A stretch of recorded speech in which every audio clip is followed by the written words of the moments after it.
Ο κύριος Τζίλας, ο οποίος θα μιλήσει για τι άλλο, για αξονική τομογραφία θώρακα και αυτή τη φορά θα εντοπιστεί στο σκληρόδραμα και θα μας πει πώς μπορεί να μας βοηθήσει η αξονική τομογραφία θώρακα στην διάγνωση και παρακολούθηση των ασθενών με σκληρόδραμα. Ευχαριστώ και εγώ πάρα πολύ για την πρόσκληση. Αισθάνομαι λίγο άσχημα που είναι Βενερίνο. Συγχαρητήρια στο Βασίλη που εντάξει, είναι η πρώτη φορά στην ΕΛΘΕ που είσαι εκλεγμένος assistant professor στο Πανεπιστήμιο της Αθήνας. Είμαστε πολύ χαρούμενοι γι' αυτό. Ευχαριστώ πολύ. He is very also active in European Respiratory Society. He will be one of the following officers and we will do that. And also in very good collaboration with Mayo Clinic. And he will participate, Venerino, in the webinar that we will have mid-June with Mayo Clinic, you, Sarah and Claudia. Vasilis will be there too. And the Hellenic Thoracic Society has already endorsed that. So, Vasilis, ευχαριστώ πάρα πολύ. Αισθάνομαι λίγο άσχημα που θα κάνω την ομιλία στα ελληνικά, ενώ είναι ο Βενερίνο. You can talk in English if you like. Okay. It's up to you. So, in honor of Venerino Poletti, I will do my talk in English. Next time I will try to do it in Italian, Venerino, but you don't wanna listen to that. Yes, this is very applicable. I think he knows Greek. He can understand. Okay, οπότε είναι εντάξει, δεν υπάρχει πρόβλημα να το κάνω στα αγγλικά, επειδή είναι κρυμμένο Βενερίνο, νομίζω, έτσι. Okay. So, this is the talk of my speech. I always, when I talk about HR, I always put this Swiss knife, because even without the use of AI, it's the good old tool that you have in the back of your pocket, and it can help you in a variety of situations. So, in order to talk about imaging, you always start from pathology, and this is the seminal paper from my mentor, Demosthenis Bouros, back in 2002, that showed that the most common pathology pattern is an SIP, and it is usually of the fibrotic type. What I want to highlight in this slide is that you can also see a UIP pattern, but it's usually seen in patients with longer duration of disease. So I think that most cases that we see with scleroderma and are labeled as UIP, it's more the evolution of an NSIP pattern, and we must keep in mind that the findings in the lungs, they have plasticity, they evolve over time, and this is an old but very important paper that showed that patients with a biopsy-proven NSIP, over time, they present with features that are more resemblant of UIP. So there is a plasticity and evolution of imaging findings over time, and this has also therapeutic implications, because we must always remember what the cause of the disease is, and scleroderma is a different beast than IPF. So regarding the HRCT findings, we are always talking about distribution and morphology. Distribution is very characteristic, so it's really bibasilar. Usually you don't get to see any kind of upper lung involvement. They are peripheral, but they can be diffuse in more advanced cases. There can be subpleural sparing or the straight edge sign that it really helps you to create a high suspicion of an underlying collagen tissue disease. And regarding morphology, we have a variety of cases depending on the stage of the disease. So we can have granulous opacities that in the context of scleroderma, they are most likely to represent cellular non-specific interstitial pneumonia. And then as the patient starts to develop fibrosis, we can have reticulation, traction bronchiectasis, and then honeycombing, or in the setting of scleroderma, I'd rather use the term end-stage lung disease. What is clinically very useful is the presence of a patulous esophagus. So when you see a very grossly enlarged esophagus in the setting of an NSIP pattern, it's almost diagnostic of underlying systemic sclerosis. So I'm trying to be now very practical and pragmatic. So usually we get to see the HRCT in a patient with an established diagnosis. And the main role that the HRCT serves is to look for comorbidities such as pulmonary hypertension, esophageal involvement, to look for alternative diagnosis, and also to have a clue about prognosis. Sometimes, but this is the minority of the cases, but these patients do exist, we get to see patients that are sometimes even referred to us by rheumatologists because they have an NSIP pattern, but they don't have any signs of systemic sclerosis. But when you get a very clear image, you can be pretty confident that this can be systemic sclerosis, scleroderma, and you can help the rheumatologist to arrive at the correct diagnosis. And finally, the third scenario is when ILD is present after the diagnosis of systemic sclerosis. Timely diagnosis in these patients is very important because it will allow for timely initiation of treatment. And these are some very characteristic examples. So this is a 48 female patient with systemic sclerosis, and you see that you have these diffuse granular opacities that they tend to be peripheral, and you see the subtle but very clear, on the other hand, subpleural sparing, which is very indicative of an underlying connective tissue disease. This is from a 51 female patient. You get to see the same pattern. Pay especially note to the esophagus. It's very characteristic. So this patient, even without taking any history or performing clinical examination, even by looking at the CT, the findings are very evocative of underlying systemic sclerosis. And you can see that the ground glass is kind of angry.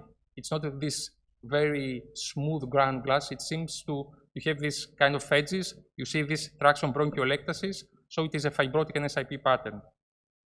And this is another CT that most would say that it's a typical UIP pattern, but if you pay close attention, you will see that actually, for example, in this area and in this area, actually this is a distorted bronchi, so it's actually traction bronchiectasis that is mimicking honeycombing, and if we had earlier CTs from this patient, it would be more consistent with an NSIP pattern. So at the end, all the lung seems like UIP, but it's not exactly UIP.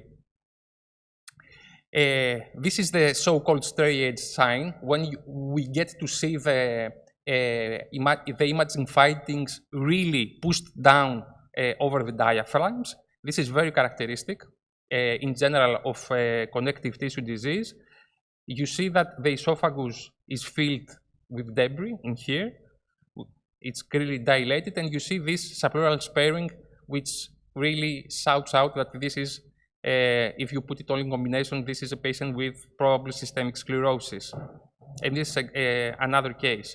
Now, what I want to say is that we used to dichotomize patients, if they're UIP, NSIP, they're fibrotic or not fibrotic, but we tend to forget that the same pathological, different pathological processes may occur in the same lung, and we must try to focus and treat the treatable traits, because sometimes I hear from colleagues the opinion that this is a fibrotic NSIP, so why need to treat?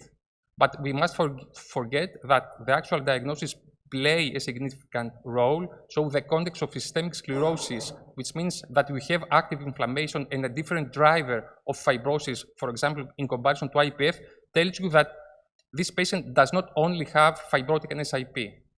In this patient, maybe if you get a biopsy, maybe you will see UIP as well. But that does not mean that the whole of the lungs are filled with UIP. So in this patient, 14 months after treatment with intendan and tocilizumab, you see that there is a clear regression of the ground glass opacities, and this was also correlated with an improvement in PFTs. So we must keep in mind that we don't have a single pathological process across the lungs, especially in such diseases as systemic sclerosis. And this is another case. This was referred by a rheumatologist because the patient didn't have any signs of systemic sclerosis, but you see the typical NSIP pattern, you see the dilated esophagus, and on further examination, this patient was positive on topoisomerase 1 antibodies, and the naval capillaroscopy revealed a scleroderma pattern. So this is, you know that the rheumatologists tend to pinch the skin here, and if you can pinch the skin here, it's actually, you get 9 points, and you say it's crystal clear scleroderma. For me, this is a radiological 0.9, let's say. It's very, very characteristic of systemic sclerosis. And of course, you get to see also the pulmonary artery. Of course, all the rheumatologists are really very aware of the presence of pulmonary hypertension, but this is also another clue that the CT can provide. Now, in terms of, I will pass to the second part of my topic, how HRCT, without using AI, can help in prognosis. This is the very classical paper from Nicole Go from Brompton that actually showed that the more the extent of the disease, the worse the prognosis, and they used this threshold of 20%. This was replicated in another study that showed that the more the extent of the disease, the worse the prognosis. So when you had an extensive disease above 20%, this was correlated with worse prognosis. But it's interesting to see how prognosis was defined in this study. So the outcome was death, use of supplemental oxygens, or lung transplantations. And to tell you the truth, it makes sense, right? The more advanced the disease is, and this is what also George showed in the previous talks, and it makes sense. The more fibrosis you have, the less years you have ahead of you. But I don't know if this will be clinically helpful in terms of when to initiate therapy, because you want to initiate therapy at an earlier stage and not when established fibrosis has occurred in the lungs. So this is a very interesting paper, a retrospective study, 58 patients with scleroderma, and they tried to see the evolution of findings on HRCT. Very important, follow-up was stopped when immunosuppressive treatment was introduced in order not to bias the results. And so, what were the bad prognosticators of HRCT worsening? These are the expected one, according to what we already knew. So male sex, diffuse scleroderma, ADSCL70 positivity. And I was really surprised by the rest of the study. So, bad prognosticator in radiological deterioration were absence of dyspnea, a preserved DLCO, and on the contrary, when we had a limited scleroderma, and when we didn't have any signs of fibrosis, so bronchiectasis score of 0, Korner's score of 0%, and granulas of 100%. So it's not just the extent of the disease, it's the morphology that matters. And we do know that systemic sclerosis has an extremely heterogeneous progression. This is a very important study by Hoffman, and you see that in general, the population of patients with systemic sclerosis, they progress over time, but it's very heterogeneous. So if you see here, in the first year from 146 patients, there are some patients that improve and keep improving, but some of the patients that improved, they deteriorated. So it's very heterogeneous. So how do you apply all this knowledge to a unique patient? So I think that this is my simplified theoretical model of how disease progresses in SSc-ILD, acknowledging the fact that it is very heterogeneous, but for the sake of argument and simplification, if this is the progression of the patient, usually the studies tell us that if you have greater extent of disease, this is expected that you have a diminished survival. But I think that from a clinical perspective of timely initiation of therapy, we want to see these patients. In here, when you have a more cellular and inflammatory phenotype, so in these patients, the survival will be longer. So this is in agreement with the initial studies by Go, for example, that the greater the extent of the disease, you have less survival. But I think that if you see the curve, this is where the patient progresses, and this is where the irreversible element is still going on.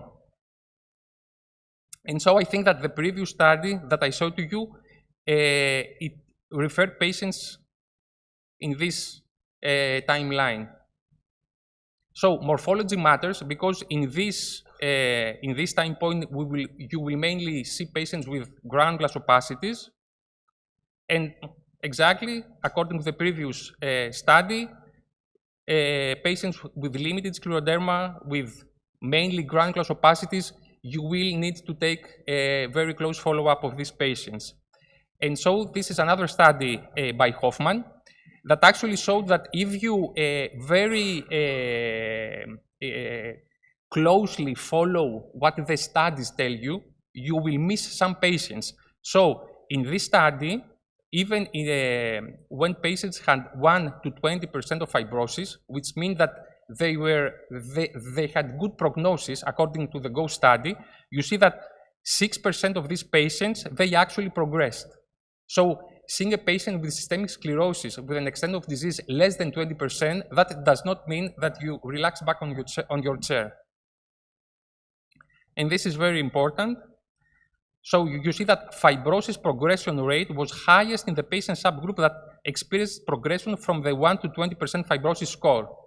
And also something very important, because I think that we are looking for AI, but we forget the basics in higher interpretation.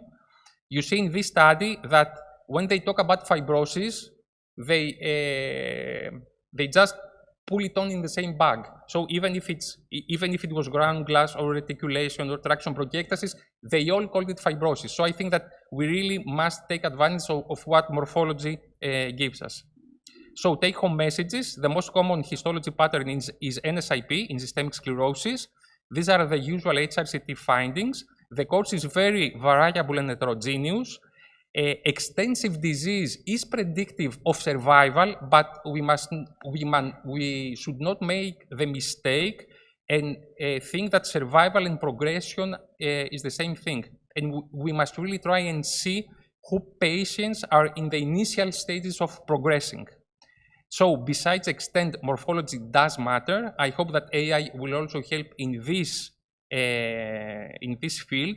And I think that maybe we are missing pathology science. I don't know if the wide use of cryobiopsies, for example, in these patients with the current knowledge of pathobiology will help us. Because I'm certain that we don't perform biopsies anymore, but I think that we are lagging back in this area. And of course, Venerino is here. I hope that he will agree. Thank you very much. Thank you, Vasilis, for the nice talk.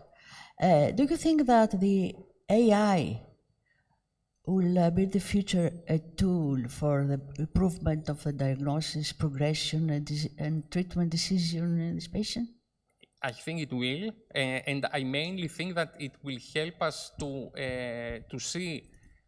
So, from a strictly clinical perspective, I would love to know which percentage of ground glass corresponds to fibrosis or to inflammation, and maybe because I know that Professor Hansel in the Brompton used to say this to his residents. So if you had a patient with ground glass and Professor Hansel, with his special magical eye, said that, you know, there is underlying fibrosis, and the residents asked him, how do you know? And he used to say that if you put your hands, it will scratch you. So even with his eyes, he was able to see what was the ground glass of fibrosis, which is a little bit more angry. I don't have a right word about it. Maybe so I think AI... coarseness, yes, it's a bit more coarse. Yes. Exactly. So I think that maybe AI will be able to help us specifically in this stage. Beyond meet the eyes of, as Author Wells said. Yes. Okay, nice answer. Yes, you will talk. Vasil, thank you for your talk. It was interesting as always. Thank you. You spoke about the GO model. Yes. And for many years at the Brompton, we were using this model. So extensive disease, we used to treat the patient. Limited disease, there was a discussion. So Arthur, as probably Venerino knows, he has suggested that famous therapy, the myco treatment, so the masterful inactivity with cat-like observation. But nowadays, you showed the study by Hoffman-Volt, and I think there is a more recent study, and they showed that even if you have a disease extent of less than 20%, still you have a high mortality rate, and even if you have an FVC below 70%, still you have a high mortality rate. Higher than 70%. Yes. So these were the thresholds that Nicole used in the model. So nowadays, I think that our perspective, our mindset has changed a little bit regarding the limited disease. So we have to be more careful when we deal with limited disease, and probably we have to treat also the patients with limited disease in order to prevent the progression of the disease. I'm very happy because I see that my point is well taken. We are on the same page. Yes. Yeah. Last question, then Αντωνίου, Athena will close. a very important clinical and radiological point. This is from ERS, not from me. I'm ignorant. I know nothing. When we examine CT with a patient with systemic sclerosis, it's imperative to make the differential diagnosis of PVOT, pulmonary veno-occlusive disease. And you can make a diagnosis of pulmonary veno-occlusive disease if you have lymph node enlargement and intercellular septal thickening. Because in systemic sclerosis, you don't have intercellular septal thickening. When you see intercellular septal thickening with lymph node enlargement, you have to suspect PVOT and act analogous. Thank you. Athena. So, NSIP is the hallmark picture of scleroderma. I don't think we miss scleroderma diagnosis very often, not even the rheumatologists, because this is the characteristic image, and most of the times people develop other symptoms as well. I think this debate about less than 20, more than 20 extent of the disease depends on the inflammatory course of that disease that we have to have in mind, although we see fibrosis. So it's important to treat the disease early and to have in mind that the first line is the anti-inflammatory treatment and not the antifibrotics. Maybe the rheumatoid arthritis is a different pattern of disease. In scleroderma, we start with the immunosuppression, and then we have the antifibrotics as our help. I totally agree with you. Yeah.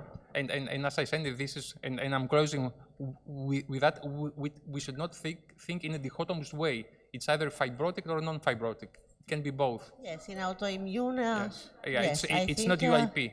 Yes. At least how you think about it. That if you are not Professor Hansel, I think AI would be a very, very good tool in the near future, hopefully, and also to help the pharmaceutical trials in order to stratify patients when we screen them, because a lot of times we see a lot of failures due to the CT scan. So it's good to have this. Και αυτό, τα πολλά λόγια είναι φτώχεια, δεν θέλω να πω πάρα πολλά, απλά είναι πραγματικά ευκαιρία να έχουμε την Κατερίνα Πρόεδρο.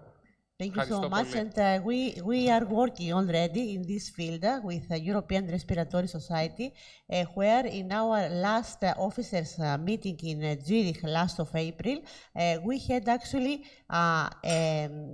a discussion through round tables per disease area with pharmaceutical companies and AI companies in order to put all this together and to move forward this direction.